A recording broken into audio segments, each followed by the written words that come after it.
நம்மளுடைய தமிழ் கடவுள் முருகப்பெருமான் தான். ஆமாங்க, செவ்வாய் கிரகத்துக்கு உரிய அதிபதியாக இருக்கிறது நம்மளுடைய முருகப்பெருமான் தான்.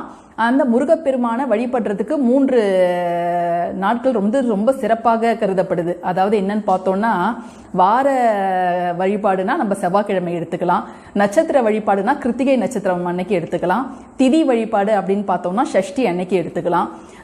இந்த முருகர் வழிபாடை நம்ம செவ்வாய்க்கிழமை இந்த வழிபாடை நம்ம பண்றதன் மூலமாக நமக்கு என்னென்ன பலன்கள்லாம் கிடைக்கும் அப்படிங்கிறத நம்ம பார்க்க போறோம். இந்த செவ்வாய்க்கிழமை மாலை 6 மணி அளவில் நம்ம முருகர் பெருமானுக்கு வெற்றிலை தீப வழிபாடு செய்யும் போது நமக்கு அளப்பரிய நன்மைகள் கிடைக்கிறது. நமக்கு வெற்றிலை தீபம் மட்டும் தனியாக ஏத்தனாலே அதனால நம்மளுக்கு நிறைய நன்மைகள் கிடைக்கும். அதாவது நம்மளுக்கு அதிர்ஷ்டம் பெருகி கொண்டே இருக்கும், நம்ம நினைத்த காரியங்களை நம்மளுக்கு கைகூடி வரும். அதுவும் செவ்வாய்க்கிழமை முருகப்பெருமானுக்கு வேண்டிக் கொண்டு இந்த வெற்றிலை தீபம் நம்ம ஏற்றி வழிபட்டு